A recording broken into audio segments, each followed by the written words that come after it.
இன்றைக்கு 14ஆம் தேதி புஷ்பாஞ்சலி நிகழ்ச்சியில் சட்ட ஒழுங்கு கெடுற மாதிரி நீங்கள் பேசுனீங்களா அப்படி கேட்டாங்க.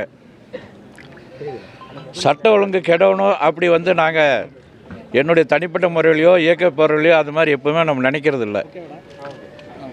ஆட்சியாளர் இடத்துலையும் காவல்துறை இடத்துலையும் பல தடவை மனு கொடுத்துருக்குறோம்.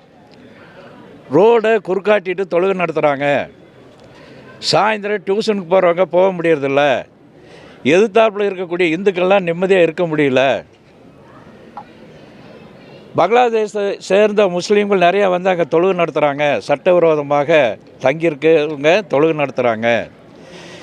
இந்த கோரிக்கையெல்லாம் ஏற்கனவே கொடுத்து இவங்க நடவடிக்கை எடுக்காதனுடைய விளைவாக நாங்கள் மேடையில் காவல்துறைக்கு ஒரு கோரிக்கையாக அந்த மேடையில் பேசப்பட்டது. வேறு ஒன்றும் எங்களுக்கு உள்நோக்கம் இல்லை அப்படி நம்ம இப்போ சொல்லியிருக்கிறோம். ரெண்டாவது இந்த காவல்துறை இங்கே இருக்கக்கூடிய கமிஷனரு திண்டுக்கல்லில் எஸ்பியாக இருந்தார்.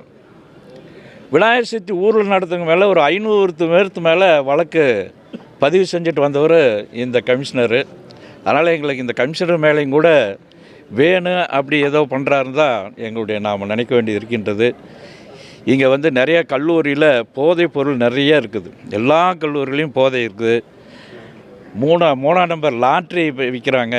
இவங்க மீதெல்லாம் நடவடிக்கை எடுக்கணும். இந்த நேரத்தில் இந்த பத்திரிகையாளர் முன்னிலையில் வாயிலாக அந்த கோரிக்கை வச்சு காவல்துறை அதில் சிறப்பாக செயல்பட்டால் நிறையா நல்லாயிருக்கும். குறிப்பாக நக்சலைட்டிங் நடமாட்டம் இருக்குது. பங்களாதேஷ் சேர்ந்த முஸ்லீமுடைய நடமாட்டம் அதிகமாக இருக்குது.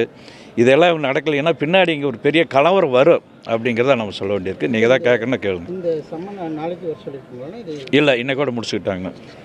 என்ன கேட்டாங்கன்னா அதான் இந்த மாதிரி சட்ட ஒழுங்கு கெடுற மாதிரி பேசியிருக்கீங்க அப்படி பேசுனீங்களான்னாங்க நம்ம இல்லைன்னு சொல்லிட்டோம். இல்லை, விசாரணை இன்றைக்கி போதுன்ட்டாங்க. அப்போ அடுத்தது என்ன பண்ணுவோன்னு நமக்கு தெரியல. சரி, ஓகே, நன்றி.